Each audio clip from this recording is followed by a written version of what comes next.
ॐ सहनावतु सहनौ भुनक्तु सह वीर्यं करवावहै तेजस्विनावधीतमस्तु मा विद्विषावहै।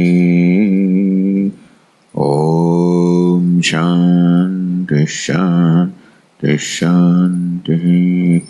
ॐ पूर्णमदः पूर्णमिदं पूर्णात् पूर्णमुदच्यते पूर्णस्य पूर्णमादाय पूर्णमेवावशिष्यते।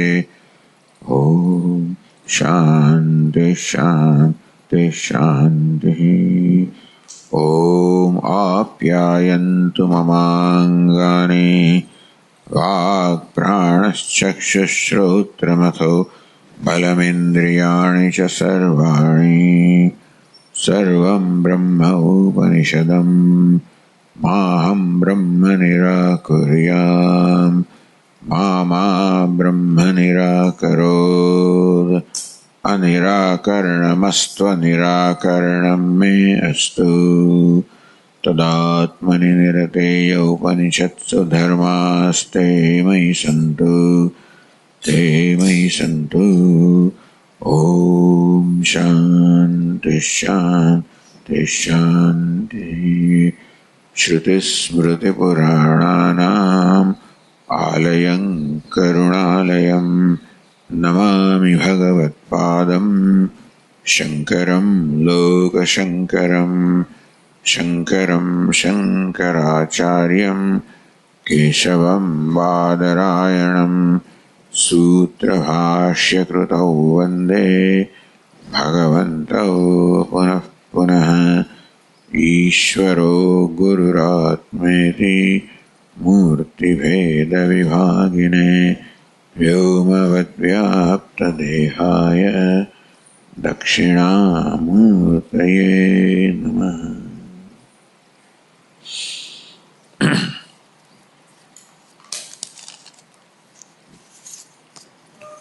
તો કેનોપનિષદના વાક્યભાષ્યનું અધ્યયન આપણે પ્રારંભ કર્યો છે।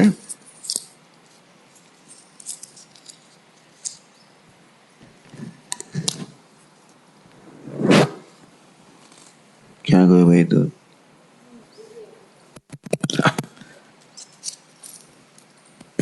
There you go. It is here someplace.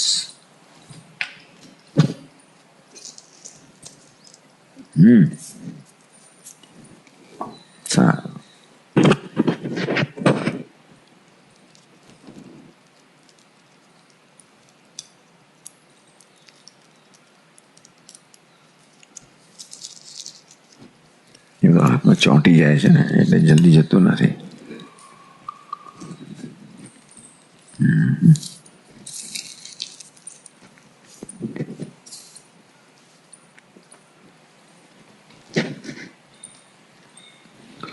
તો ભાષ્યની અવતરણિકામાં ત્રીજા પાન પર આનંદગીરી મહારાજે કહ્યું કે નિષેધમ ઇત્યાદિકામ सामवेद शाखा भेद ब्राह्मणोपनिषद पदसो व्याख्यायापि। भगवान भाष्यकार न तो दोष। भगवान भाष्यकार शंकराचार्य महाराज के निश्चितम में शब्दों प्रारंभ थनार सामवेदनी शाखा वेद એટલે કે તલવકાર શાખાનો બ્રાહ્મણ વિભાગમાં જે ઉપનિષદ છે જેનો પ્રારંભ કે નિષેધમ એ શબ્દોથી થયો। પદશઃ વ્યાખ્યાયાપી પ્રત્યેક પદની વ્યાખ્યા કર્યા છતાં પણ ભગવાન ભાષ્યકાર ન તુતોષ કોઈ કારણ નથી ભગવાન ભાષ્યકારને એ વ્યાખ્યા કર્યા છતાં પણ સંતોષ ન થયો। શારીરિકૈ જ્ઞાનૈ ન્યાયૈ અનિર્ણિતાર્થત્વાદિ। કારણ કે આ ઉપનિષદનો શારીરિક ન્યાય કહો સૂત્ર કહો અધિકરણ કહો બ્રહ્મસૂત્રો કે બ્રહ્મસૂત્રના ગ્રંથના અધિકરણમાં ન્યાયથી જ નિર્ણય કરવામાં આવે છે ઉપનિષદના વાક્યોનો, એ પ્રકારે કેનોપનિષદના વાક્યો વિશે કોઈ નિર્ણય ન્યાયથી થયો નથી.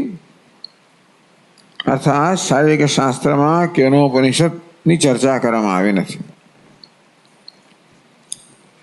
તેથી ન્યાય પ્રધાનૈથી શ્રુત્યત સંગ્રાહકૈ વાક્યૈ વ્યાચખ્યાસુ. તેથી હવે એવું ભાષ્ય રચવા માગે છે જે ન્યાય પ્રધાન હોય. શ્રુત્યર્થ સંગ્રાહકૈ વાક્યૈ, એવો વાક્યો જેમાં ન્યાયની પ્રધાનતા હોય, તર્કની પ્રધાનતા હોય. બીજું શું હોય? શ્રુત્યર્થ્ય સંગ્રાહકૈ, શ્રુતિના શાસ્ત્રના અર્થનો સંગ્રહ કરનાર. અને વળી પછી ન્યાય પ્રધાન, માત્ર ન્યાયની પ્રધાનતા નહીં, પરંતુ શ્રુતિમાં જે અર્થ કે વિષય કહેવામાં આવે છે એનો સંગ્રહ કરનારી યુક્તિઓ, અર્થાત શ્રુતિના અર્થને ન્યાયપૂર્વક સમજાવનારી યુક્તિઓ. વ્યાચખ્યાસુ વાક્યૈ. હવે ન્યાયથી નિર્ણય કરવાનો છે એટલા માટે પ્રત્યેક શબ્દ મહત્વનો નથી, તો વાક્ય મહત્વનું રહે છે. કારણ કે વાક્યનું તાત્પર્ય હોય ને, શબ્દોનો સમૂહ થઈને એક વાક્ય થાય, એ વાક્યનું શું તાત્પર્ય છે? આમ સમગ્ર ઉપનિષદનું શું તાત્પર્ય છે, પણ ઉપનિષદના પ્રત્યેક વાક્યનું શું તાત્પર્ય છે, એ તાત્પર્ય નિર્ણય કરવા માટે આપણે યુક્તિ, ઉપક્રમ શું છે, ઉપસંહાર શું છે વગેરે, એ વાક્યનો સંદર્ભ શું છે. બ્રહ્મસૂત્રમાં આ પ્રકારે વિશ્લેષણ કરવામાં આવે કે આ સૂત્ર છે એનો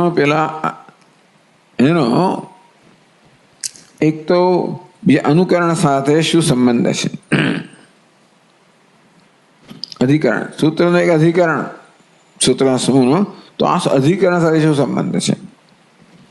અધિકરણનો પાદ સાથે શું સંબંધ છે? પાદનો ગ્રંથ સાથે શું સંબંધ છે? ગ્રંથનો વેદાંત સાથે શું સંબંધ છે? આ પ્રકારે એ બધો સંબંધ આપણને કહેવામાં આવે. તેમ પ્રત્યેક વાક્યનો શું સંબંધ છે?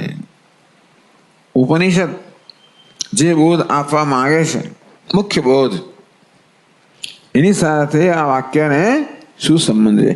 કઈ રીતે આ વાક્ય બોધનું ઉપયોગી છે, ઉપકારક છે? એ રીતે આપણને સમગ્ર ઉપનિષદ જે છે અને એક સમગ્ર ઉપનિષદનો ખ્યાલ આવે કે કેવું એક જ ગ્રંથ છે અને કેવો સરસ પૂર્વાપર સંબંધ છે બધાનો. એટલે એક બધા કેવા એક સાંકળે જોડાયેલા, એક અર્થની સાંકળે જોડાયેલા છે, એ બતાવવું. તો ન્યાય પ્રધાનૈ શ્રુત્યર્થ સંગ્રાહકૈ વાક્યૈ, તો શ્રુતિના અર્થનો સંગ્રહ કરનારા ન્યાય પ્રધાન વાક્યો વડે આ ઉપનિષદનો નિર્ણય કરવા માટે. તો એ પ્રકારે વ્યાખ્યા કરવાની ઈચ્છા ધરાવનાર ભગવાન ભાષ્યકાર વ્યાખ્યા કરતા પહેલા પોતાની વ્યાખ્યાની જરૂરિયાત પુરવાર કરવી પડે કે શા માટે વ્યાખ્યા કરો છો. ગઈકાલે કહ્યું તે પ્રમાણે મીમાંસકોએ તો આ બધાની વ્યાખ્યા કરેલી જ છે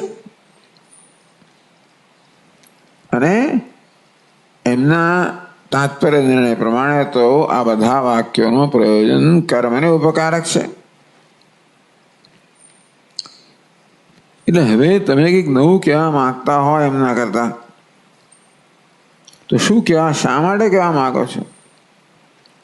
એમણે જે કહ્યું છે એની અંદર શું ત્રુટિ રહી ગઈ છે, કઈ વસ્તુ ધ્યાનમાં લેવામાં આવી નથી, જે તરફ તમે ધ્યાન દોરવા માંગો છો. આ રીતે પોતે વ્યાખ્યા કરવા માંગે છે અને એની જરૂરિયાત પહેલા સ્થાપિત કરવી પડે. વ્યાખ્યા થઈ ગઈ હોવાના કારણે. એટલે પૂર્વકાંડેન સંબંધમ અભિદિત્સુ. પોતે આ 9મું જે પ્રકરણ છે, 9મો અધ્યાય છે, જેનો ઉપનિષદ કહેવામાં આવે છે, એની વ્યાખ્યા કરવા માંગે છે.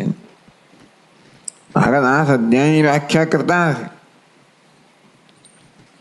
પૂર્વકાંડ કહેવામાં આવ્યો, આ ઉત્તરકાંડ કહેવામાં આવ્યો, એને કર્મકાંડ કહેવામાં આવ્યો, અને જ્ઞાનકાંડ. એ વ્યાખ્યા, એ જાતનું નોમેનક્લેચર, ડેઝિગ્નેશન, એ નામાભિધાન આપણે કરીએ છીએ. આ જ્ઞાનકાંડ છે ને એવું નામાધિકરણ આપણે કરીએ છીએ, એ લોકો નથી કરતા. તો આ 9મો અધ્યાય જ્ઞાનકાંડ કહો, આગળના અધ્યાયને કર્મકાંડ કહો, પેલા પૂર્વકાંડ કહો અને ઉત્તરકાંડ કહો, એવું કેમ કહો છો? એટલા જ માટે વાત ગઈકાલે કરી કે એનો અનુબંધ ચતુષ્ય કઈ રીતે જુદો છે? અધિકારી વિષય, પ્રયોજન વિષય, સંબંધ જુદા છે કઈ રીતે? એટલે કે પૂર્વકાંડની જે વ્યાખ્યા કરવામાં આવી એમાંની વ્યાખ્યા થઈ નથી. એ તમારે પહેલા સિદ્ધ કરવું પડે, પછી એની વ્યાખ્યા કરવા તમે આગળ વધી શકો. પૂર્વકાંડેન સંબંધમ અભિદિત્સુ. આમ પહેલા જે 8 અધ્યાયો છે એની સાથેનો સંબંધ અભિધાન કરવાની ઈચ્છા ધરાવનારા ભાષ્યકારે પહેલા પૂર્વકાંડાસમ સંક્ષેપતો દર્શયતી, કે પૂર્વકાંડમાં પહેલા 8 અધ્યાયની અંદર શું વિષય કહેવામાં આવ્યો એ પહેલા સંક્ષેપથી દર્શાવે છે. ત્યાર પછી હવે શું કહેવાનું છે એ કહી શકાય. એ કહેવાય ગયું બને, હવે કહેવાનું પછી સંબંધ એ પણ કહી શકાય. ના રીતે આ વસ્તુની જરૂરિયાત છે સ્થાપિત કરી શકાય. ચાલો આપણે ભાષ્ય વાંચીએ. તમે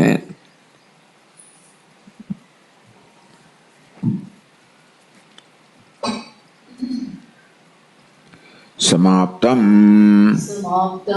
કર્માત્મભૂત પ્રાણ વિષયમ વિજ્ઞાનમ કર્મ ચ અનેક પ્રકારમ.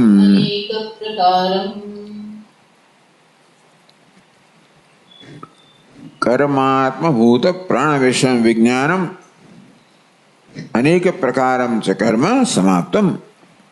આટલું થયું. આગળના 8 અધ્યાયની અંદર થયું અને આ એક વાક્યમાં સમજાવ્યું. અનેક પ્રકારમ કર્મ, અનેક પ્રકારના કર્મ ત્યાં આગળ વિવરણ કરવામાં આવ્યું, આદેશ કરવામાં આવ્યો અને એનો વિસ્તાર કરવામાં આવ્યો. વિજ્ઞાન એટલે ઉપાસના. કઈ ઉપાસના? કર્માત્મ પ્રાણ વિષયની ઉપાસના. પ્રાણ વિષય જેવી ઉપાસનાઓ છે એ પણ કહેવામાં આવી. કર્મનો બોધ કરવામાં આવ્યો અને પ્રાણ મુખ્ય જેવી ઉપાસનાનો બોધ કરવામાં આવ્યો. સમાપ્તમ આટલી વસ્તુ કરવામાં આવી. તો આનંદ કહે છે કર્માત્મ ભૂત પ્રાણ વિષય એ સમજાવે છે. કર્મણામ આત્મભૂત આશ્રયભૂત પ્રાણ. કર્મનો જે વાસ્તવમાં આત્મા છે એવો પ્રાણ, એને આશ્રયભૂત કયો. કર્મ સર્વ રીતે પ્રાણ પર આશ્રિત છે. પ્રાણ છે શક્તિ પ્રદાન કરનાર છે ને, તો જ કર્મ થઈ શકે. જ્યારે પ્રાણથી એ વાસ્તવમાં શક્તિમત બને અને શક્તિ પ્રદાન કરવામાં આવે. એટલે જે કંઈ કર્મ થઈ રહ્યું છે એ બધા એ ક્યારે થઈ શકે? જ્યારે કર્મ કરવાની શક્તિ હોય, પ્રદાન કરવામાં બધી જ્ઞાનેન્દ્રિયો, કર્મેન્દ્રિયો, બધી વસ્તુ ક્યારે કર્મ કરી શકે? પ્રાણ જે છે એની ઉર્જા પ્રાપ્ત થાય ત્યારે. એટલે કર્મનો આત્મભૂત કહેવામાં આવે. કર્મનો આત્મા છે પ્રાણ તો, એટલે એને સમજો આશ્રયભૂત. ચાલો, એટલે કે આમ આત્માની મુખ્ય વ્યાખ્યા કરવા જઈએ તો કદાચ પ્રાણ કર્મનો આત્મા ના કહેવાય, એ આશ્રય કહેવામાં આવ્યો કે કર્મ પ્રાણ પર આશ્રિત છે. પ્રાણ જ્યારે ઉર્જા પ્રદાન કરે ત્યારે જ કોઈ પણ પ્રકારનો કર્મ થઈ શકે. પહેલા તો કર્મની વાત કરવામાં આવી, પછી કર્મ જેમાંથી ઉર્જા પ્રાપ્ત કરે છે, કર્મ જેને કારણે સંભવિત બને એની એ પ્રાણ તરફ ધ્યાન દોરવામાં આવે. એ સૂક્ષ્મ વસ્તુ છે. તો કર્મણા આત્મભૂત આશ્રયભૂત પ્રાણ. પ્રાણ જે છે એ ટૂંકમાં ઉપનિષદ વેદની અંદર પ્રાણને તો બહુ જ મહત્વ આપવામાં આવ્યું છે. તો બધે જ પ્રાણની ઉપાસનાઓ છે. અને પ્રાણ સમય જે જગતને ચલાવનાર જે શક્તિ છે, ઉર્જા એનો જ પ્રાણ. એને વૈજ્ઞાનિકો ઉર્જા કહે, એનર્જી કહે, એ મૂળ પ્રાણ. તો સમષ્ટિને પણ ઉર્જા પ્રદાન કરનાર પ્રાણ છે, વ્યષ્ટિને ઉર્જા પ્રદાન કરનાર પ્રાણ છે, પ્રાણ સમજને ચલાવનાર છે. એટલે પ્રાણની ઘણી પ્રશંસા કરવામાં આવી છે. પ્રશ્નોપનિષદમાં પ્રશંસા કરવામાં આવી, છંદોગીમાં પ્રશંસા કરવામાં આવી, બૃહદારણ્યકમાં પ્રશંસા કરવામાં આવી. જ્યાં પ્રાણની ઉપાસનાનું વિધાન કરવાનું છે. આવો જે પ્રાણ છે તસ્ય, તેની ઉપાસના માટે શું જોઈએ? ગુણ જોઈએ. આપણે આ ધ્યાન ક્યારે કરે છે કે કોઈ વસ્તુ પર, એ વસ્તુના ગુણ પર ધ્યાન કરી ત્યારે. સગુણ શુદ્ધત્વાદિ ગુણ વિશિષ્ટસ્ય પ્રાણસ્ય ઉપાસનમ. તો કર્મની ઉપદેશ કર્યા પછી પ્રાણની ઉપાસનાનો ઉપદેશ કરવામાં આવે. કેવો પ્રાણ? જે બધા કર્મનો આશ્રયભૂત છે, અર્થાત કર્મ જેના પર આધારિત છે. એક વસ્તુ પ્રાણ સ્વયં જ શુદ્ધત્વાદિ ગુણ વિશિષ્ટસ્ય. આ પ્રાણ શુદ્ધ છે, જ્યેષ્ઠ છે, શ્રેષ્ઠ છે, શુદ્ધ છે. એના બધા ઘણા ગુણો ઘણી જગ્યાએ કહેવામાં આવે. પણ પ્રાણ છે ને નિસ્વાર્થ છે, એવું કહેવામાં આવે બે ઉપનિષદમાં, જે વખતે છાંદોગ્ય વગેરેમાં. દરેક ઇન્દ્રિય આમ તો દેહની સેવા કરે, આત્માની જોડે પોતાની સેવા કરી લે, એવું છે. થોડો સ્વાર્થ છે. આ પ્રાણ કેવો છે? નિસ્વાર્થ છે. પ્રત્યેક ઇન્દ્રિયને એ ઉર્જા પ્રદાન કરે છે અને સ્વયં કાંઈ પણ પ્રકારની અપેક્ષા રાખ્યા વગર. એ પ્રાણને નિસ્વાર્થ કહેવામાં આવ્યો, નિર્મળ કહેવામાં આવ્યો, શુદ્ધ કહેવામાં આવ્યો. શુદ્ધત્વાદિ ગુણ વિશિષ્ટ હશે. એટલે આ પ્રકારના ઉત્કૃષ્ટ ગુણ ધરાવનારા હોય તો ઉપાસના માટે યોગ્ય છે. આપણે ધ્યાનમાં કોણ કરી શકીએ? જેમાં આપણને કંઈક આદર ભાવ હોય, પૂજ્ય ભાવ હોય. એટલે જે કોઈ વિશિષ્ટતા ધરાવનારો હોય, કોઈ મહાનતા ધરાવનારો હોય, ઉત્કૃષ્ટતા ધરાવનારું હોય, એટલે જેની ઉપાસનાનું વિધાન કરવાનું હોય, હંમેશા એના ઉત્કૃષ્ટ ગુણો છે ને એનું વર્ણન કરવામાં આવે. શુદ્ધત્વાદિ ગુણ વિશિષ્ટસ્ય પ્રાણસ્ય. શુદ્ધતા વગેરે ગુણ ધરાવનાર, ગુણથી વિશિષ્ટ પ્રાણ છે. ઉપાસના, એની ઉપાસનાનું ધ્યાન પૂર્વત્ર અતિવૃત્તમ. તો કે આ પ્રાણની ઉપાસના પૂર્વત્ર આગળના અધ્યાયોની અંદર કહેવામાં આવે. અતિવૃત્તમ એ જ કહેવાય ગયું. વૃત્તાંત એટલે કથાનક, એ કહેવાય ગયું. કર્મ છે નિત્ય નૈમિત્તિકાદિ અનેક પ્રકારમ અવિદુષામ અતિક્રાંતમ ઇત્યર્થ. અનેક પ્રકારનું કર્મ પણ કહેવાય ગયું. કેવું કર્મ? નિત્ય નૈમિત્તિકાદિ અનેક પ્રકારમ. અનેક પ્રકારના કર્મ પણ કહેવામાં આવ્યા, ઉપદેશ કરવામાં આવ્યો. નિત્ય નૈમિત્તિક પ્રાયશ્ચિત્ત અને બીજા બધા સકામ કર્મ, એટલે કર્મ છે એ કર્મ વિશે કહેવામાં આવ્યો. કોને માટે? અવિદુષામ, અજ્ઞાની પુરુષો માટે. એટલે સકામ કર્મ, જ્યાં કામના પ્રેરિત કર્મ છે, કોને માટે છે? અવિવેકી મનુષ્ય માટે. અજ્ઞાની તો ખરા જ બધા, અજ્ઞાનીમાં પણ અવિવેકી છે ને એને માટે સકામ કર્મ છે. એ જ કર્મ વિવેકી વડે નિષ્કામતા થઈ શકે, એવું ભાષ્યકાર કહે છે. અવિદુષામ એટલે અજ્ઞાની માણસ તો ખરા, પણ કેવા? અવિવેકી. અર્થાત જેને જીવન વિશે વિવેક નથી કે પોતે શું ઈચ્છે છે, અથવા તો પોતે જ ઈચ્છે છે એમાંથી પોતાની ઈચ્છા પૂર્ણ થાય એવું છે કે નહીં? જે વિષયોની કામના પોતે કરી રહ્યા છે, સ્વર્ગની કામના કરી રહ્યા છે, જે કામનાથી પ્રેરાયના કર્મ થઈ રહ્યા છે, એ કામના ખરેખર પૂરી કરવાની ક્ષમતા આ વિશ્વમાં છે કે નહીં એવું વિવેક નથી. એટલે જે તાત્કાલિક સુખ પ્રાપ્ત થાય અને સંતોષ માનનારા છે એ જાણતા નથી કે બધી ઈચ્છાની પાછળ કયા પ્રકારની ઈચ્છા રહેલી છે. નિત્યની ઈચ્છા રહેલી છે, પૂર્ણની ઈચ્છા રહેલી છે, અને તેથી અનિત્યથી અપૂર્ણથી ચલાવી લેનારા છે. ને સમજતા નથી એમ કરવાથી આ ઈચ્છાનો પ્રવાહ ચાલુ જ રહે છે. કર્મનો, કર્મફળનો, જન્મ મૃત્યુના ચક્રનો, બંધનનો પ્રવાહ ચાલુ રહે છે. આવી સમજ જેમનામાં નથી એને અહીંયા અવિદુષા આમ કહેવામાં આવ્યા, અવિદ્વાન એટલે કે અવિવેકી લોકો કહેવામાં આવ્યા. જે કે સકામ કર્મ કહેવામાં આવ્યા એ બધા કોને માટે કહેવામાં આવ્યા? આવા અવિવેકી લોકો માટે. નિત્ય નૈમિત્તિક કર્મ બધા માટે કહેવામાં આવ્યા. બસ સકામ કર્મ મુખ્યત્વે અવિવેકી લોકો માટે કહેવામાં આવ્યા. અધિક્રાંત આ બધું થઈ ગયું. ટૂંકમાં ઉપાસના વિશે અને કર્મ વિશે જે કહેવાનું હતું બધું કહેવાય ગયું. તો મનુષ્યને જે જરૂર છે એ બધું કહેવાય ગયું કર્મ અને ઉપાસનાના સંદર્ભમાં. ચાલો તો પછી હવે તમારે શું કરવાનું છે? તો કહે છે તાભ્યામ જ્ઞાન કર્મભ્યામ એવા મોક્ષ સિદ્ધે. તો ઉપનિષદ તો ભાઈ વેદની અંદર પેલા 8 અધ્યાયમાં જે કહેવાનું છે બધું કહેવાય ગયું. મોક્ષ છે ને તો આ જ્ઞાન કર્મભ્યામ કર્મ ઉપાસનાથી જ મોક્ષ જો સિદ્ધ થતો હોય તો મુમુક્ષો પૃથક ઉપનિષદ ન આરભ્યાયથી.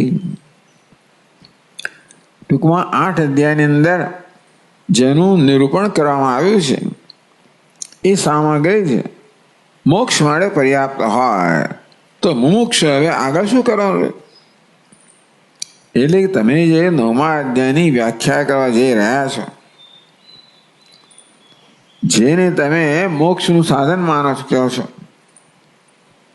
એ મોક્ષ જો પહેલા 8 અધ્યાયની અંદર જેનો ઉપદેશ કરવામાં આવ્યો એનાથી જ પ્રાપ્ત થતો હોય. એટલે જ્ઞાન કર્મ સમુચ્ચયથી કર્મ અને ઉપાસના દ્વારા મોક્ષ પ્રાપ્ત થતો હોય તો પછી મુમુક્ષો પૃથક ઉપનિષદ ન આરભ્યાયથી. તો પછી મુમુક્ષે આ વળી પાછું ઉપનિષદનો પ્રારંભ કરવાનું છે, જરૂરનું કામ તો પતી ગયું. યદી શંકા નિરાશાય, આ પ્રકારની શંકાનો નિરાશ કરવા માટે જ્ઞાન કર્મણી વિશિનષ્ટિ. પછી દ્વિવચન જ્ઞાન કર્મણી, જ્ઞાન અને કર્મનો પછી પછી દ્વિતીય વિભક્તિ વિશિનષ્ટિ એની વિશેષતા બતાવે છે. જ્ઞાન અને કર્મની વિશેષતા બતાવે છે કે કેવી રીતે જ્ઞાન કર્મ હોય એ મોક્ષ આપવા માટે એ પર્યાપ્ત નથી, સક્ષમ નથી.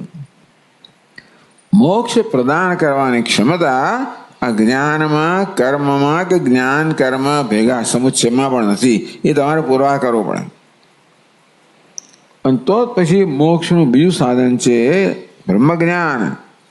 તો જ એની જરૂરિયાત કે અનિવાર્યતા સિદ્ધ થાય અને તો જ આ બીજો ગ્રંથ છે અર્થાત આ બીજું પ્રકરણ છે એવું સિદ્ધ થાય અને તો જ પછી એના પરની વ્યાખ્યા જે છે એ વ્યાખ્યાની જરૂરિયાત ઊભી થાય ને.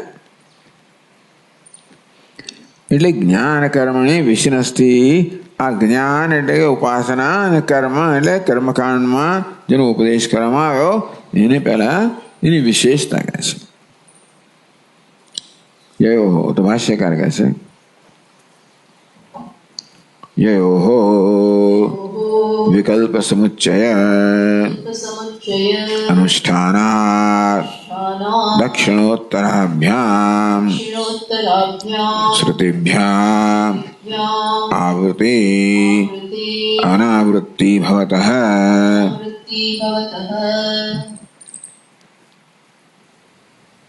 आवृत्ति अनावृत्ति भवतः श्रुतिभ्याम शुक्ल कृष्णे गति ह्येते जगत शाश्वते मते एकया यात्यनावृत्तिम अन्यया आवर्तते पुनः। એટલે યયો વિકલ્પ સમુચ્ચય અનુષ્ઠાન વિકલ્પ એક એક કરીને એકલું જ્ઞાન એકલી ઉપાસના કે એકલું કર્મ સમુચ્ચય તો બંનેને ભેગા ઉપાસના કર્મ બંનેને ભેગા કરવા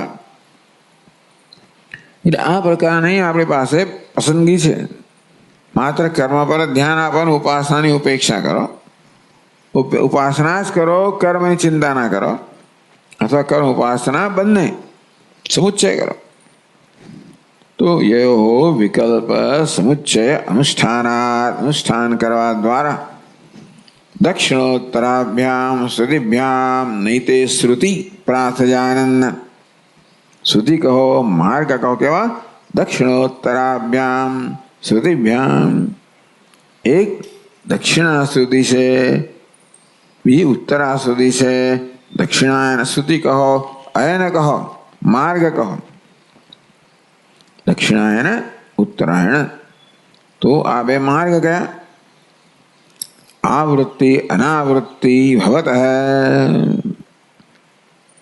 दक्षिणायन थी आवृत्ति पाछा फरवानु उत्तरायण थी अनावृत्ति पाछा न फरवानु भवत अथाय छे। तो आ बात अन्य समझावे છે ભાઈ વિકલ્પ સમુચ્ચય अनुष्ठान એટલે શું કે છે જ્ઞાનમ અનાદૃત્ય कर्म एव निरपेक्ष साधनतया अनुष्ठानम विकल्प मात्र कर्म ज करवू ज्ञान नो आदर न करो अनादृत्य એટલે જ્ઞાન નો અનાદર કરીને कर्म एव निरपेक्ष साधन टूंक में ए प्रकार की मान्यता थी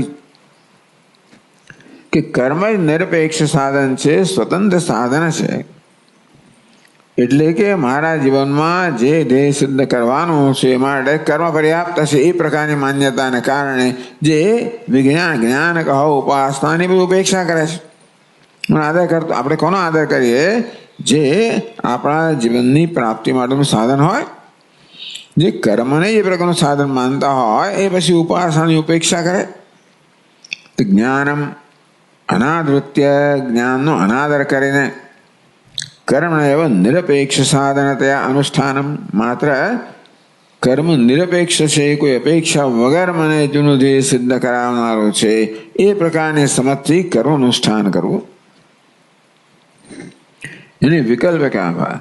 तो भाष्यकार भगवान विकल्प शब्द नो प्रयोग करो એટલે માત્ર કર્મ જેમાં ઉપાસનાનો સમાવેશ નથી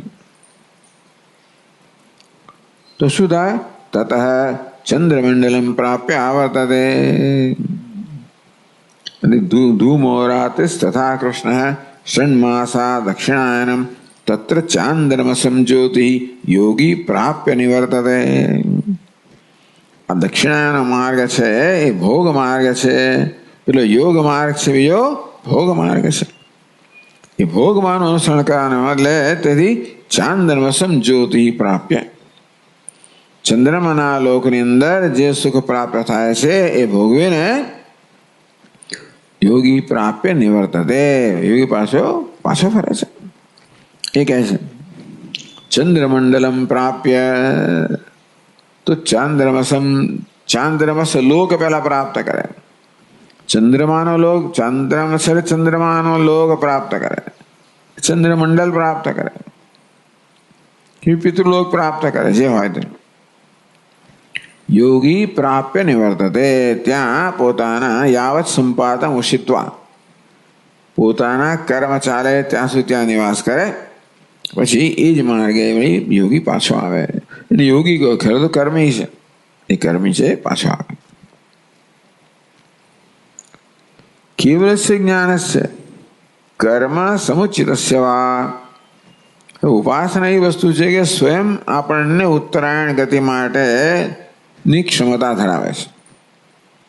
केवल से ज्ञान से कोई एवो साधक होय जे मात्र उपासना में ज रहतो होय કર્મનો આદર ના કરતો હોય, અથવા કર્મ સમુચિત સેવા, અથવા જીવનમાં એક વૈદિક કર્મ પણ કરે, જોડે ઉપાસના પણ કરે, એને સમુચ્ચય કહેવાય. અનુષ્ઠાનાત બ્રહ્મલોકમ પ્રાપ્ય, અનુષ્ઠાનથી બ્રહ્મલોકનું અગ્નિર્જ્યોતિ શુક્લ ષણ્માસા ઉત્તરાયણમ તત્ર પ્રયાતા ગચ્છન્તિ બ્રહ્મવિદો જનાઃ. તત્ર પ્રયાતા બ્રહ્મવિદો જનાઃ બ્રહ્મ ગચ્છન્તિ. તો બ્રહ્મની ઉપાસના કરનારા જે આ સાધકો છે એ બ્રહ્મને એટલે બ્રહ્મલોકને પ્રાપ્ત કરે છે. કહ્યું બ્રહ્મલોકમ પ્રાપ્ય, બ્રહ્મલોકને પ્રાપ્ત કરીને સ્થિત એવ તસ્માન ન આવર્તતે ઇતિ. તો અનાવૃત્તિ આ કેવી ગતિ છે જેમાં આવર્તન નથી. ઇતિ આપેક્ષિક અનાવૃત્તિર્ભવતી. ટૂંકમાં એ અનાવૃત્તિ કહેવાય ખરી, પાછા ફરવાને એમ કહેવાય ખરું, પણ છતાં સાપેક્ષ છે, નિરપેક્ષ નથી, એબ્સોલ્યુટ નથી. ટૂંકમાં સ્વતંત્ર નથી, કશાક પર આધારિત એ અનાવૃત્તિ છે. સાપેક્ષ એટલે શું? કશાકને અપેક્ષા એ કયા આધારિત છે. આત્યંતિક, એનો અંત ન આવે એ પ્રકારની અનાવૃત્તિ નથી. અંત આવે જેની અપેક્ષાથી ગયું છે માણસ. ઉત્તરાયણ ગતિ જેનાથી પ્રાપ્ત થઈ એ વસ્તુની અપેક્ષાએ ત્યાં અનાવૃત્તિ છે, એ પૂરી થાય તો અનાવૃત્તિ જતી રહે. આ બધું કન્ફ્યુઝન છે અનાવૃત્તિ માટેનું. અને એ કે એમણે કંઈ સ્પષ્ટ કર્યું નથી કોઈ જગ્યાએ. ઘણી વાર મોક્ષ મોક્ષ કહી દે તો આનાથી જ બધો વારંવાર એવો શબ્દ વાપરે, મોક્ષ. અહીંયા એ કહે છે અનાવૃત્તિ, મોક્ષ બાકી શું રહ્યું ટૂંકમાં. એટલે આની બહુ બરાબર મારા મનમાં સ્પષ્ટતા નથી આ કયા પ્રકારની અનાવૃત્તિ છે.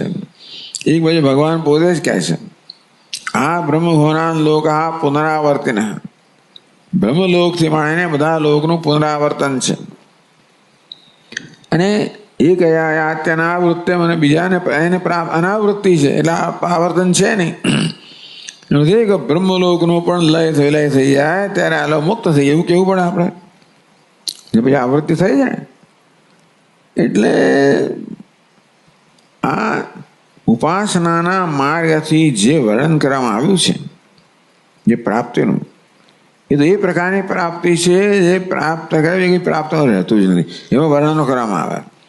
એના જ વાક્યો લેવામાં આવે છે કે જેવી રીતે અગ્નિમાં તમે રૂ નાખો અને બળી જાય એવી રીતે આ બધાની વાત, આ ઉપાસકોની વાત છે બધી. જેવી રીતે જળ તો કમળના પત્રને સ્પર્શ ના કરે તો એને પાપ સ્પર્શ કરતો, એ બધી વાત કોને માટે કરવામાં આવી? ઉપાસક માટે કરવામાં આવી. ઉપાસના માટે એવા શબ્દો એવા વાક્યો વાપરવામાં આવે વર્ણન કે આપણે એમ લાગે બસ એને પ્રાપ્ત થઈ ગયો.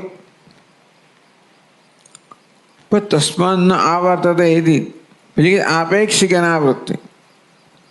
તો પણ ન આવર્તે કહ્યું તો પણ એ કેવું છે? આપેક્ષિક. ન પુનઃ આત્યંતિક એટલે નિરપેક્ષ નથી. કશા પર આધાર ન રાખનારી અનાવૃત્તિ નથી, કશા પર આધાર રાખનારી અનાવૃત્તિ છે. કેમ ભાઈ કહે છે? કૃતકત્વ પરિચ્છેદાભ્યામ અનિત્યત્વ અનુમાનાત. કૃતકત્વ છે, ટૂંકમાં કર્મનો પરિણામ છે. ઉપાસના પણ કર્મ છે. અનાવૃત્તિ કયા પ્રકારની છે?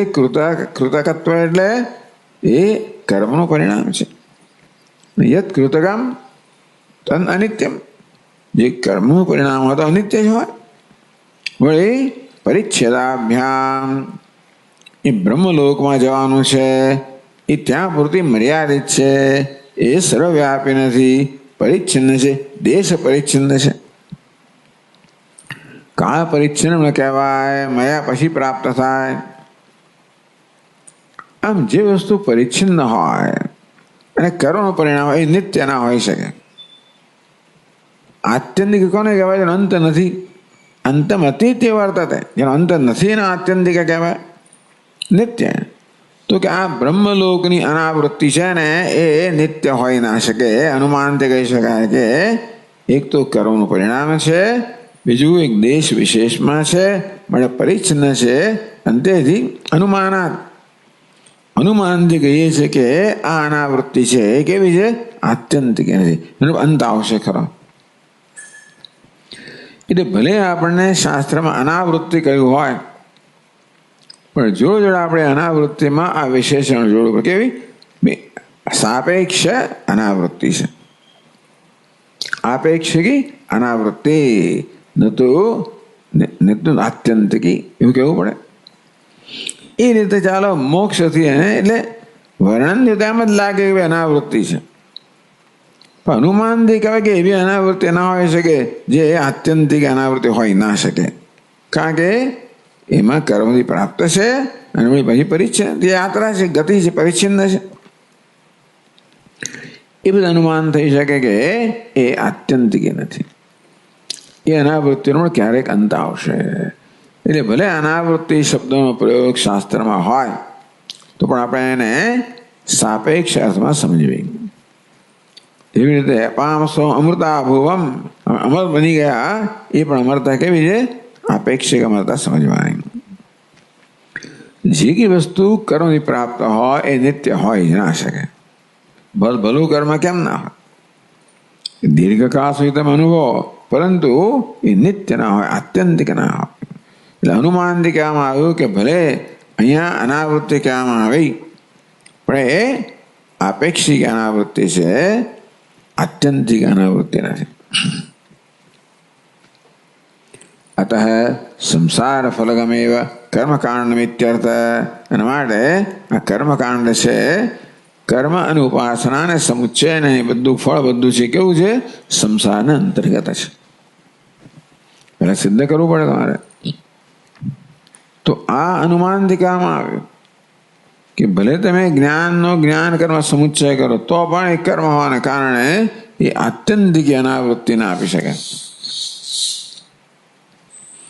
જ્યાં ગતિ ના હોય ત્યાં જ આ ગતિ ના હોય, જ્યાં પ્રાપ્તિ ના હોય ત્યાં જ નિવૃત્તિ ના, અપ્રાપ્તિ ના હોય, નિવૃત્તિ ના હોય, પ્રાપ્તસ્ય પ્રાપ્ત હોય, તો જ વસ્તુ નિત્ય હોય.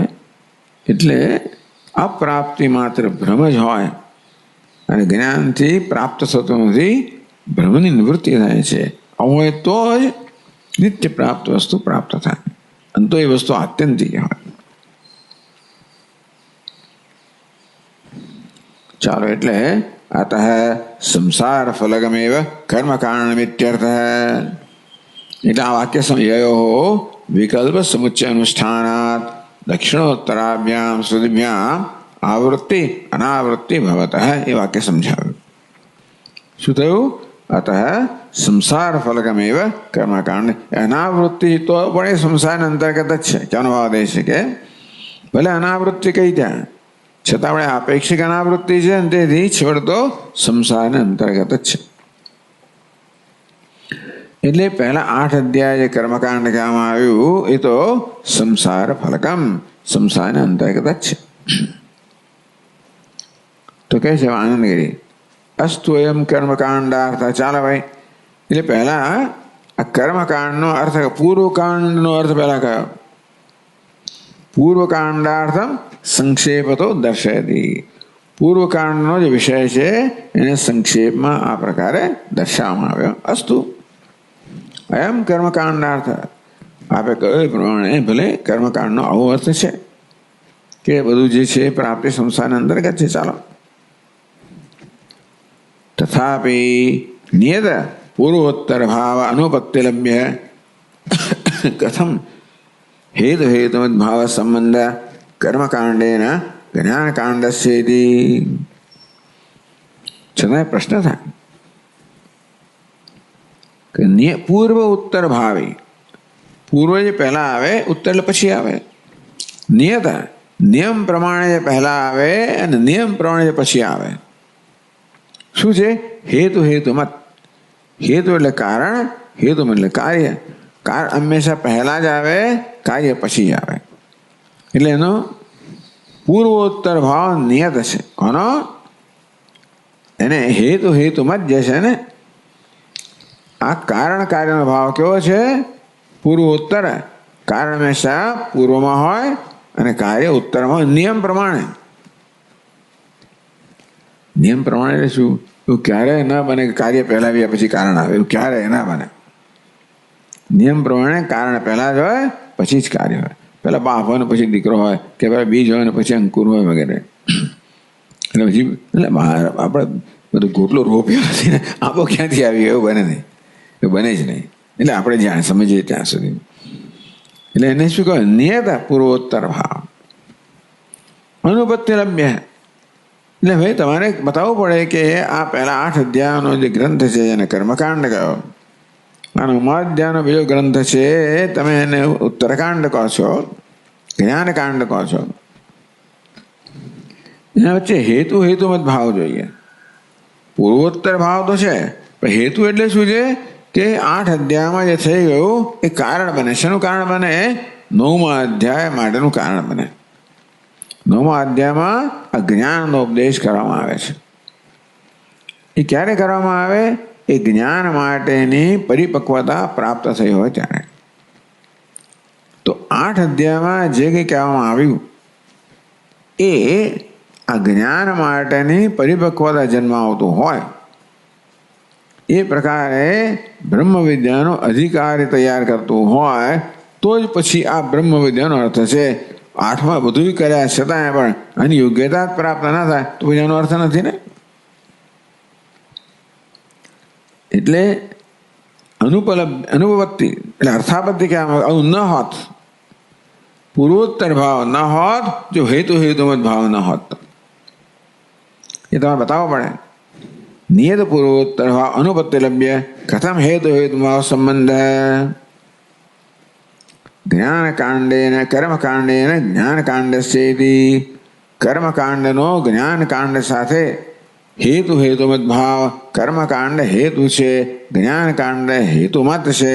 કર્મકાંડ કારણ છે, જ્ઞાનકાંડ કાર્ય છે. કર્મકાંડ પૂર્વ છે, જ્ઞાનકાંડ ઉત્તર છે. આ પ્રકારનું તમે સંબંધ પહેલા સ્થાપિત કરો તો જ પછી 9મો અધ્યાય છે, 8મા અધ્યાય પછી આ 9મો અધ્યાય આવે છે ને એ યોગ્ય સ્થળે છે. તો જ્ઞાનકાંડસ્ય સંબંધ આકાંક્ષાયામ. તો કેવી રીતે જ્ઞાનકાંડ આ પ્રકારે કર્મકાંડ સાથે હેતુમત ભાવનો સંબંધ ધરાવે છે, અને એ રીતે નિયત પૂર્વોત્તર ભાવ જે હેતુમત ભાવો જો હોવો જોઈએ એ સંબંધ ધરાવે છે એ તમારે પહેલા બતાવો, પુરવાર કરવું પડે. એટલે ભાષ્ય જતા ઉર્ધ્વમેરી अतः ऊर्ध्वं फलनिरपेक्ष ज्ञानकर्म समुच्चय अनुष्ठानात् कृतात्मसंस्कारस्य उच्छिन्न आत्मज्ञान प्रतिबंधकस्य द्वैत विषय दोषदर्शिनः निर्ज्ञात अशेष बाह्य विषयत्वात् संसार बीजम अज्ञानम उच्चिच्छित्सतः प्रत्यगात्म विषय जिज्ञासोः केनेशितम् इति आत्मस्वरूप तत्त्वविज्ञानाय अयम् अध्यायः आरभ्यते.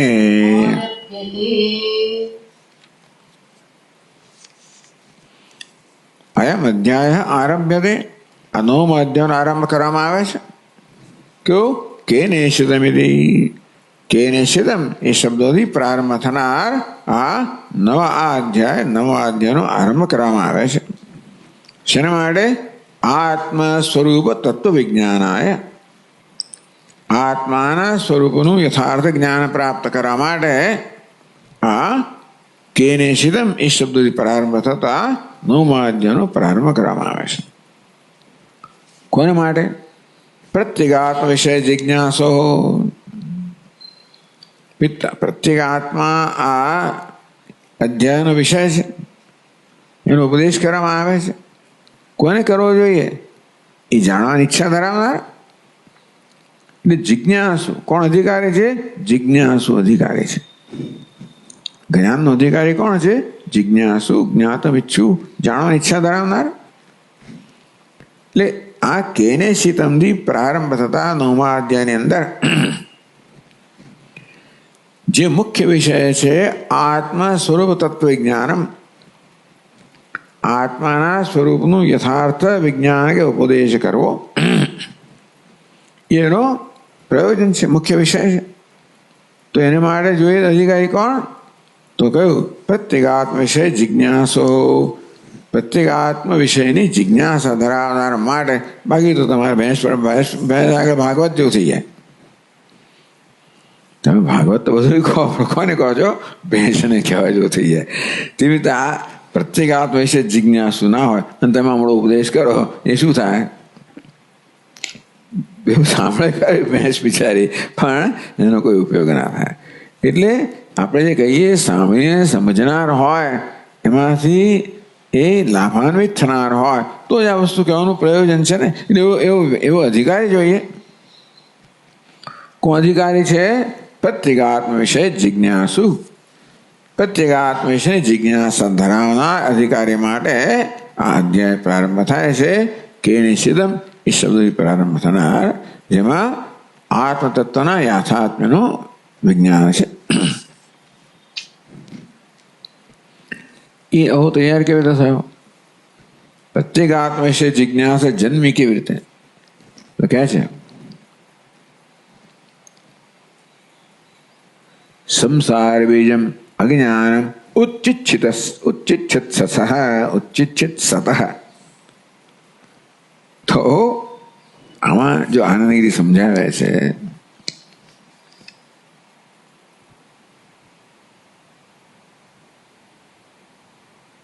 ચાલો ઉચ્છેદ ઉચ્છા ઉચ્છિચ્છિતા, ઉચ્છેદ કરવાની ઈચ્છાને ઉચ્છિચ્છિતા કહેવાય. એટલે મૂળ તો ધાતુ છેદ ધાતુ છે.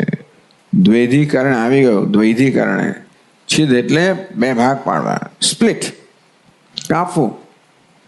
તો દ્વૈધીકરણે કાપવું છે. એમાં એક ઉચ્છેદ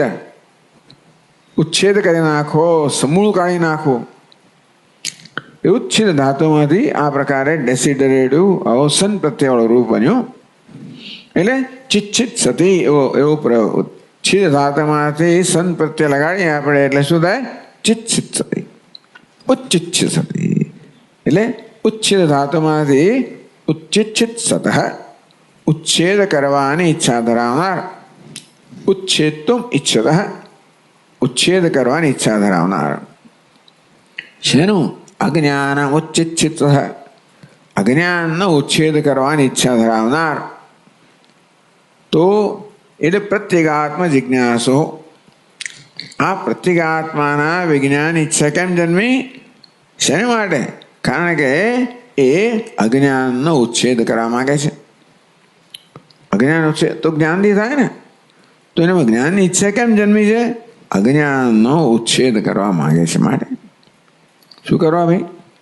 સંસાર બીજમ. અજ્ઞાન કેવું છે? આ સંસારના બીજ રૂપી અજ્ઞાન છે ને, એનો ઉચ્છેદ કરવા માંગે છે જ્ઞાનથી, જેથી સંસાર દૂર થાય, પોતે મુક્ત થાય. આ બધો વિવેક ધરાવનાર છે. જિજ્ઞાસા જન્મનું કારણ આ છે કે એનામાં આ પ્રકારનો વિવેક જાગૃત થયો છે કે ભાઈ આ સંસાર જેમાંથી હું જે અનુભવી રહ્યો છું એ તો અજ્ઞાનની ઉપજ છે. એનું મૂળ અજ્ઞાન છે. કોઈ અપ્રાપ્ત વસ્તુ આપણા દુઃખનું કારણ છે તો એની પ્રાપ્તિનો પ્રયત્ન થાય. પણ અજ્ઞાન મારા બધા દુઃખનું કારણ એવી જાતનું સૂજ જન્મી જાય, બહુ મોટી વસ્તુ છે. મારા જીવનમાં દુઃખનું કારણ શું છે? અજ્ઞાન છે, બીજું કંઈ નથી. જ્યાં સુધી કશી વસ્તુને આપણે દુઃખનું કારણ છે એ પ્રકારે એના પર છાપ લગાવતા જઈએ, ત્યાં સુધી જે દુઃખનું કારણ છે એને દૂર કરવા આપણે પ્રયત્નશીલ હોવાના જ છે. આખી જિંદગીમાં જ જાય છે. દરેક મનુષ્ય દુઃખ નિવૃત્તિ, દુઃખનું કારણ દૂર કરતો જાય છે, કારણ કે જે દુઃખનું કારણ માને છે શોકનું, એને દૂર કરતો જાય, સુખનું કારણ એને પ્રાપ્ત કરતો જાય. આ બધું કરતા કરતા ખબર પડી કે ભાઈ ના, આ બધાનું કારણ તો અજ્ઞાન છે. કોનું જ્ઞાન? આત્માનું જ્ઞાન. કેમ? કારણ કે આ તો નિત્ય પ્રાપ્ત વસ્તુની પ્રાપ્તિ છે, નિત્ય પ્રાપ્ત છે, અને અજ્ઞાનને કારણે પ્રાપ્તિનો ભ્રમ જન્મે છે, અને અપ્રાપ્ત બધું મને દુઃખ જન્માવે. અપ્રાપ્ત વસ્તુ, મારી ઈચ્છા પૂરી ન થાય, અપેક્ષા પૂરી ન થાય, પ્રાપ્તિ ન થાય, દુઃખ જન્મે. તો અપ્રાપ્તિ વસ્તુ જ ભ્રમ છે, એવું સૂજે. જીવન શું છે? આ અપ્રાપ્ત છે, ભ્રમ છે, અને માટે અપ્રાપ્તની પ્રાપ્તિ કરવાની નથી, જે પ્રાપ્ત છે એને જાણવાનું છે. એ પ્રકારનો વિવેક જન્મે. ક્યારે જન્મે? ભગવાન જાણે જન્મે તો તદ વિજ્ઞાનાર્થમ સ ગુરુમેવાભિગચ્છેદ. પરીક્ષ લોકાન કર્મચિતાન બ્રાહ્મણ નિર્વેપરી. આ પ્રકારે બધી જીવનની પરીક્ષા કરે, સમજે કે જીવનનું અજ્ઞાન બધાનું કારણ છે. હું સતત પ્રયત્ન કરી રહ્યો છું સુખને ઉત્પન્ન કરવા માટે, દુઃખનું નિવારણ કરવા માટે પ્રયત્ન. એ પ્રયત્ન થવાનું નથી, કારણ કે આ વસ્તુ છે જ નહીં. હું દુઃખ જ્યાં માનું છું, દુઃખ છે નહીં, જે સુખ હોય ત્યાં સુખ છે નહીં, એટલે બધો પ્રયત્ન નિષ્ફળ જવાનો છે. અજ્ઞાન, મારા પોતાના વિષયનું પણ અજ્ઞાન, અને જેને સુખનું કે દુઃખનું સાધન માનું છું એના વિષયનું પણ અજ્ઞાન. બે પ્રકારના જ્ઞાન થયા. એક તો પ્રત્યેગાત્મા વિષયનું અજ્ઞાન, કે પ્રત્યેગાત્માને હું દુઃખી માનું છું, જે ભ્રમ છે, અને દુનિયાને દુઃખનું કારણ માનું છું, એ ભ્રમ છે, કે પછી સુખનું કારણ માનું છું, ભ્રમ છે. તો આ પ્રકારે વિવેક જન્મવાને કારણે સંસાર બીજમ અજ્ઞાનમ, વાસ્તવમાં આત્માનું અજ્ઞાન કહો, ભ્રમ કહો, એ જ બધા સંસારનું કારણ છે. એટલે ઉચ્ચિત સતઃ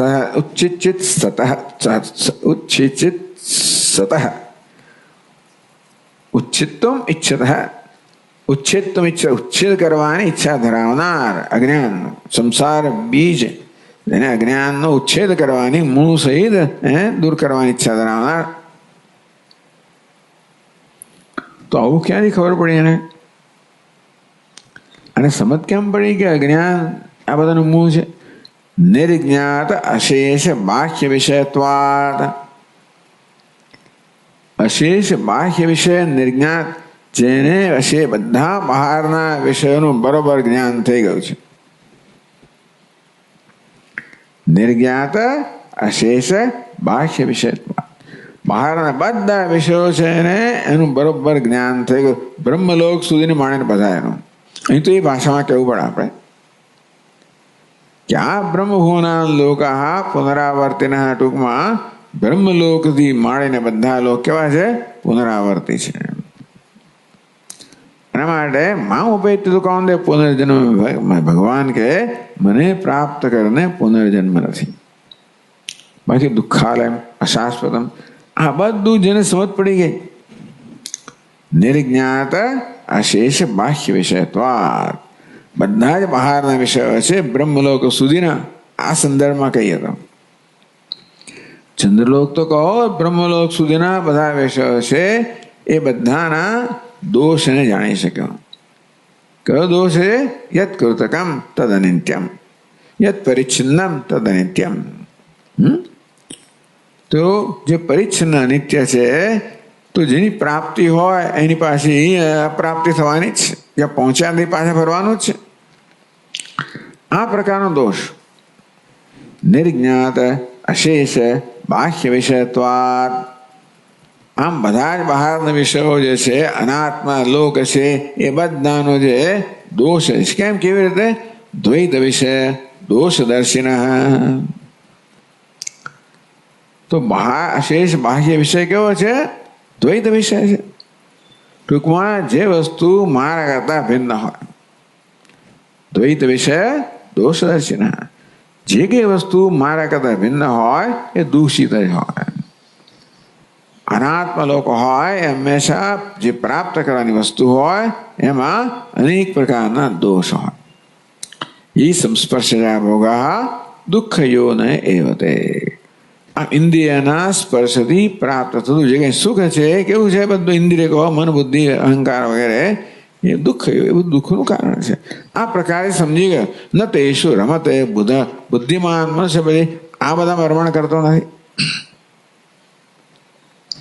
કે દ્વૈત વિશે દોષદર્શિન, જ્યાં દ્વૈત છે, ભેદભાવ છે, એનો જે દોષ છે એ ભેદભાવ વસ્તુ છે.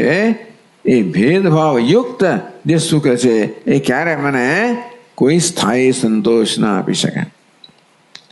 જે સુખમાં ભેદભાવ આવ્યો છે, ક ભેદભાવ? ભોગતા ભોગ્ય ભોગનો ભેદભાવ રહેલો છે. આમ ભોજનમ નહીં ભોજ્યમ ન ભોગતા. તો ભોજન ભોગતા ભોજ આ બધાનો જે આ ભેદભાવ રહ્યો છે એ હંમેશા કેવું હોય? દુષ્ટ હોય, દૂષિત હોય. અર્થાત એ મને સ્થાયી સંતોષ ના આપી શકે, નિત્ય તૃપ્તિ ના આપી શકે. દ્વૈત વિશે દોષદર્શિન.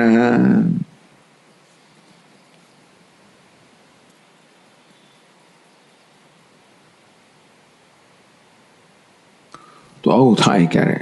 આવા દોષનું દર્શન ક્યારે થાય? એટલે આ બધી વસ્તુઓમાં દોષ રહેલો છે.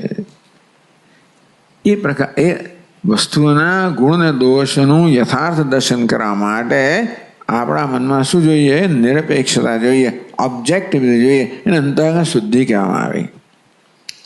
પૂજ્ય સ્વામીજીની ભાષામાં you must be objective. Objective કોને કહેવાય?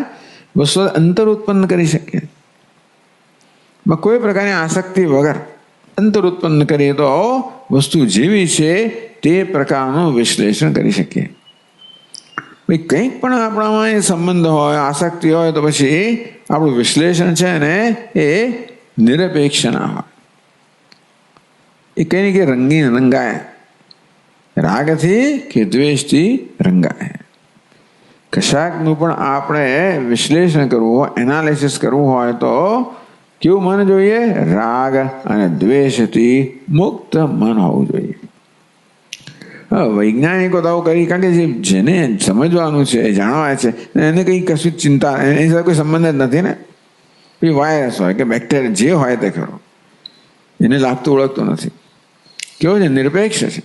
એટલા માટે એને કોઈ પ્રકારનો હવે એમાં પછી કોઈ જાતના બીજા એજન્ડાઓ આવે કે મારે ગમે તેમ કરીને પરિણામ ઉત્પન્ન કરવું છે તો મને ફલાણું પડાય, એવું કરતા હોય લોકો. દુનિયાને એ લોકો શું કહેવાય એને ભ્રમમાં રાખે અને એવા પરિણામ બતાવે, દુનિયા આખી એકદમ પ્રભાવિત થઈ જાય ને મોટા મોટા એના પછી 5-25 વર્ષ ખબર પડે આમાં કે આ દોષ હતો. પેલાને ખબર પણ હોય ક્યાંય નહીં, અથવા પેલાનું ચોરીનું નામ રૂપ કરીને આપી દે પછી ખબર પડે. એટલે ઘણી વાર રિસર્ચમાં એજન્ડા હોય છે તો એ પછી નિરપેક્ષ સંશોધન ના થાય. સંશોધન ક્યારે થાય? એમાં કોઈ પ્રકારનો એજન્ડા એટલે કોઈ વ્યક્તિગત પ્રયોજન ના, એ પ્રકારની મનસ્થિતિઓ તો જ આપણે જગતનું પણ વિશ્લેષણ એનાલિસિસ કરી શકીએ. એટલે અશેષ બાહ્ય વિષય નિર્જ્ઞાત, આ બહારના બધા વિષયોનું જેને યથાર્થ જ્ઞાન પ્રાપ્ત થયું આ રીતે જ પ્રાપ્ત થયું. બે વિદ્યે વેદિતવ્યે, આ બે વિદ્યા પ્રાપ્ત કરવી જોઈએ. અપરા વિદ્યા અને પરા વિદ્યા. અપરા વિદ્યા શેના માટે? વૈરાગ્ય માટે. એટલે આ જગતના વિષયોનું જ્ઞાન બરોબર થવું છે એના માટે, એના માટે વૈરાગ્ય જન્મે તો સમજવું કે આપણને આ વિષયોનું યથાર્થ જ્ઞાન થયું. નિર્જ્ઞાત અશેષ બાહ્ય વિષયત્વાત, અશે બધા જ ટૂંકમાં કશું બાકી રાખ્યા. બ્રહ્મલોક બધી વસ્તુનું પણ એને વિશ્લેષણ કરી નાખ્યું. કેવી રીતે? નિરપેક્ષ થયા. એમાં જે દોષ છે જેનું દર્શન કર્યું. એટલે કહે છે કે દ્વૈત વિષય દોષદર્શિન, જે અનાત્મ વસ્તુ છે હંમેશા કોઈને કોઈ દોષ એટલે મર્યાદિત હોય, દેશમાં કામમાં પરિચ્છિન્ન હોય વગેરે વગેરે. તેથી નાસ્ત્ય કૃત કૃતને એમ કહેવાય. ચાલો મુંડકો ભાષામાં કહીએ તો જે અકૃત છે, નિત્ય છે, ક્યારે પણ કૃત કૃતેન કર્મણા, કર્મથી પ્રાપ્ત ના થાય. યત કૃતકમ તદ અનિત્યમ, જે કર્મથી પ્રાપ્ત અનિત્ય છે. એટલે સમગ્ર જગત કેવું છે? બાહ્ય વિષય અનિત્ય છે અને દુઃખનું કારણ છે. જો એને પર આધાર રાખીશું તો એ દુઃખનું કારણ છે. વિશ્વ સ્વયં દુઃખ ના જન્માવે, આપણી અપેક્ષાઓ દુઃખ જન્માવે. એ પૂરી ના કરી શકે બિચારા. જે અપેક્ષા રાખી હોય એ પૂરી ના કરે એટલે પછી આપણે નિરાશ થઈએ અને આપણે દુઃખી થઈએ. આને દુઃખી કરે એવું કહીએ ખરા, દુઃખી કોણ કરે છે? આની પાસે અપેક્ષા રાખીએ ને એ અપેક્ષા દુઃખી કરનારી છે. તો દ્વૈત વિષય દોષ દર્શન, આ દ્વૈત વિષયમાં જે કે દોષ છે એ સ્પષ્ટ જુએ છે. અને એ રીતે જે કે આત્મા સિવાયના બધા વિષયો છે એનું એને સારી રીતે સ્પષ્ટતા છે, એ એના ગુણ દોષ જાણે છે.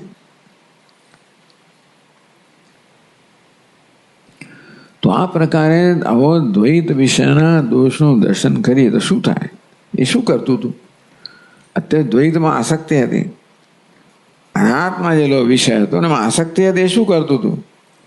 તો કે જ્ઞાન, આત્મજ્ઞાન પ્રતિબંધકસ્ય, આ દ્વૈત વિષયમાં જે આસક્તિ હતી એમાં દોષનું દર્શન ન થવાને કારણે અને ગુણનું દર્શન થવાને કારણે આસક્તિ હતી અને દોષનું દર્શન થવાને કારણે દ્વેષ હતો. આમ અત્યાર સુધી જગતના વિષયો સાથે રાગ દ્વેષનો સંબંધ હતો, કારણ કે ત્યાં ગુણ દોષના દર્શન કરવાને કારણે. એટલા માટે એ વસ્તુ મારા મનને બહિર્મુખ રાખે. રાગ પણ મનને બહિર્મુખ બનાવે, દ્વેષ પણ બહિર્મુખ બનાવે. તો જ્યારે મન બહિર્મુખ હોય, આત્માભિમુખ ન હોય તો આત્મજ્ઞાન માટે યોગ્યતા ધરાવતો નથી. એટલે આત્મજ્ઞાન પ્રતિબંધકસ્ય, આ બહિર્મુખતા છે ને એ આત્મજ્ઞાનની પ્રતિબંધ. વિષયો નથી, દુનિયા નથી. દુનિયા આપણી પ્રતિબંધક નથી. આત્મજ્ઞાનની દુનિયામાં દોષ છે કશું પ્રતિબંધક નથી. આપણા મનની બહિર્મુખતા છે ને એ આત્મજ્ઞાનમાં પ્રતિબંધક છે. બહિર્મુખ કેમ છે? કારણ કે અધ્યારોપ કરો, શોભના અધ્યાસ કરો. વિષયમાં જે શોભના પણ સુંદરતા નથી એ સુંદરતાનો આરોપ કરે પછી એને ઈચ્છું. વિષયમાં જે દુઃખ આવશક્તિ નથી એવી કલ્પના કે એના પ્રત્યે દ્વેષ ધરાવો. આ બહિર્મુખતા કહો, રાગ દ્વેષ છે એ શું છે? આપણા અધ્યારોપનું પરિણામ છે. વિષયને યથાર્થ રીતે ન સમજવાને કારણે ક્યાં તેને સુખનું સાધન માનવામાં આવે કે દુઃખનું સાધન માનવામાં આવે. એ તમે રાગ દ્વેષ જન્મે, આ મન બહિર્મુખ બને. એ બહિર્મુખતા છે આત્મજ્ઞાન પ્રતિબંધકસ્ય, એ આત્મજ્ઞાનની પ્રતિબંધક છે. અજ્ઞાન તો ખરું, અજ્ઞાન ઉપરાંત બીજું શું છે? આ બહિર્મુખતા. પરાંચિખાની વિતૃણ સ્વયંભૂ તસ્માત પરાંગ પશ્યતિ નાંતરાત્મન. એટલે કઠોપનિષદમાં કહેવામાં આવ્યું કે ભગવાને ઇન્દ્રિયોને મનને બહિર્મુખ બનાવે છે, પણ માણસ હંમેશા બહાર નજર કરતો હોય છે. એનેમાં આકર્ષણ છે એટલા માટે. અંતરાત્મન, ક્યારે અંતરાત્મા તરફ નજર કરતો નથી. આ શું થયું? પ્રતિબંધક થયો. ઉચ્છિન્ન આત્મજ્ઞાન પ્રતિબંધકસ્ય. તો આ પ્રકારે જેના આત્મજ્ઞાનનો પ્રતિબંધ કયો છે? બહિર્મુખતા. ઉચ્છિન્ન એનો ઉચ્છેદ થઈ ગયો. આત્મજ્ઞાનના પ્રતિબંધ કરવી બહિર્મુખતા છે, એનો ઉચ્છેદ થઈ ગયો, નાશ થઈ ગયો. કેવી રીતે? કૃતાત્મ સંસ્કારસ્ય, જેનામાં પુણ્ય સંસ્કાર પ્રાપ્ત થયા છે. કૃતાત્મા એટલે શુદ્ધ આત્મા, શુદ્ધ અંતઃકરણ. કૃતાત્મ સંસ્કાર છે અર્થાત જેણે પોતાના અંતઃ સંસ્કૃત બનાવ્યું છે. કૃતમ અંતઃકરણ સંસ્કૃતમ, જેણે આત્માને અંતઃ સંસ્કૃત બનાવ્યું છે, અંતઃ શુદ્ધ બનાવ્યું છે. આમ શુદ્ધ બનાવે, સાત્વિક બનાવ્યો, રજોગુણ તમોગુણથી મુક્ત બનાવ્યો, રાગદ્વેષથી મુક્ત બનાવ્યું. બહિર્મુક્તાથી મુક્ત બનાવ્યું, એણે અંતઃકરણ અંતર્મુખ બનાવ્યું. એ પ્રકારે બહિર્મુખતા રૂપી આત્મજ્ઞાનમાં જે પ્રતિબંધક હતો એને દૂર કર્યો. કૃતાત્મ સંસ્કારસ્ય ઉચ્છિન્ન આત્મજ્ઞાન પ્રતિબંધકસ્ય. આ પ્રકારે અંતઃકરણ શુદ્ધિ દ્વારા આત્મજ્ઞાનના પ્રતિબંધકતા, બહિર્મુક્તા કહો, રાગદ્વેષ કહો, જેનો ઉચ્છેદ કરી નાખ્યો. એવો એ કેવી રીતે થયું? તો કહે છે કે ફલ નિરપેક્ષ જ્ઞાન કર્મ સમુચ્ચય અનુષ્ઠાનાદ. એ જ્ઞાન કર્મ, જે જ્ઞાન ઉપાસના આગળના અધ્યાયમાં કહેવામાં આવી, જે કર્મનું નિરૂપણ, એ જ જ્ઞાન કર્મ કરવાનું. પણ કેવું છે? ફલ નિરપેક્ષ. ત્યાં ફળ નિરપેક્ષથી કરવામાં આવે ત્યારે તમને બ્રહ્મલોક સુધીની વસ્તુ પ્રાપ્ત થાય. એ જ વસ્તુ ફળ નિરપેક્ષ કરવામાં આવે તો શું થાય? કૃતાર્થ સંસ્કારસ્ય. એટલે ફલ નિરપેક્ષ, ફળ નિરપેક્ષ રાખ્યા વગર નિષ્કામ ભાવથી જ્ઞાન કર્મ. આ નવું છે, પેલા આ વિચાર્યું નથી. કોણે? મીમાંસકોએ. મીમાંસકોએ હંમેશા વિચારેલું છે કે ભાઈ કામના તો હોય જ ને. આત્મા સુખી દુઃખી છે, કરતા ભોગતા છે, જરૂરિયાત વાળો છે, સ્વર્ગની પ્રાપ્ત કરીશું તો સુખ મળશે. અંતે કામનાને તો પહેલે સ્વીકારવામાં આવી છે. ત્યાં વેદાંતને પ્રશ્ન કર્યો. કોણે કહ્યું? પેલા અપ્રાપ્તની પ્રાપ્તિ એ પ્રકારના ખ્યાલથી જ બધું સમજાવે છે. આ કે નહીં, પ્રાપ્તિની પ્રાપ્તિ એ વેદનો મુખ્ય, એ વેદની દ્રષ્ટિ છે. માટે એ જ કર્મની ઉપાસના નિરપેક્ષ, ફલ નિરપેક્ષ, કોઈ પ્રકારના વ્યક્તિગત પ્રયોજનની અપેક્ષા રાખ્યા વગર નિરપેક્ષ જ્ઞાન કર્મ સમુચ્ચય અનુષ્ઠાનાદ. જ્ઞાનને ઉપાસના અને કર્મના સમુચ્ચયનું નિષ્કામ હવે અનુષ્ઠાન કરવાથી કૃતાર્થ સંસ્કાર જેના આત્મા અંતઃકરણ એવું છે સંસ્કૃત બન્યું, શુદ્ધ બન્યું. એને બહિર્મુખતા રૂપી આત્મજ્ઞાનનો પ્રતિબંધક છે એ દૂર થયો. એને કારણે દ્વૈત વિષય દોષ, હવે એ શુદ્ધ અંતઃકરણ હતી. જ્યારે હવે એ જગતની પરીક્ષા કરે ત્યારે દોષ દર્શન કરી શકે, જે છે દોષ. નિર્જ્ઞાત અશેષ બાહ્ય વિષયત્વાદ. આ પ્રકારે બધું જ જાણી લીધું, અપરા વિદ્યાને જાણી લીધી. ટૂંકમાં આ લોકથી મળીને બધા જ લોકની અંદર જે મર્યાદાઓ દોષ છે એ જાણી લીધા. અને જોયું કે આ બધું પ્રાપ્ત કર્યા છતાં પણ મને મોક્ષ પ્રાપ્ત નહીં થાય, માત્ર આત્મતદ વિજ્ઞાનાર્થમ. એ પ્રકારે આ જ્ઞાનની ઈચ્છા જન્મે, જિજ્ઞાસા જન્મે. જો અંતઃકરણ શુદ્ધ થાય, એમાં આ પ્રકારની પરીક્ષા થાય તો જિજ્ઞાસા જન્મે. એટલે સંસાર બીજમ અજ્ઞાનમ ઉચ્ચિત તો ઉચ્છેદ કરવાની ઈચ્છા ધરાવનારો હવે અજ્ઞાનની જે સંસારનો બીજ છે, પ્રત્યેગાત્મ જિજ્ઞાસો, પ્રત્યેગાત્મ જિજ્ઞાસા ધરાવનાર માટે હવે આ 9મો અધ્યાય છે. આ અધ્યાયનો પ્રારંભ અતઃ. એટલે ત્યાર પછી આ પ્રકારે ભાષ્યકારે આખો સંબંધ સમજાવ્યો કે 8મા અધ્યાય, 8 અધ્યાય હેતુ ક્યારે બને? 8 અધ્યાયમાં કર્મ અને ઉપાસનાનો ઉપદેશ કરવામાં આવ્યો. એ ક્યારે 9મા અધ્યાયનો હેતુ બને? જ્યારે એમને ફલ નિરપેક્ષ અનુષ્ઠાનાત, ફળની અપેક્ષા વગર પહેલા 8 અધ્યાયમાં જે કર્મ અને જ્ઞાન વિશે ઉપદેશ કરવામાં આવ્યો, અનુષ્ઠાન નિષ્કામ ભાવે કરવામાં આવે તો એ જ વસ્તુઓ આ 9મો અધ્યાય છે, જ્યાં પ્રત્યેગાત્મનો ઉપદેશ કરવામાં આવે છે, એ માટેનું કારણ બને. એ રીતે હેતુમતભાવ સ્થાપિત કર્યો આપણે જોઈશું.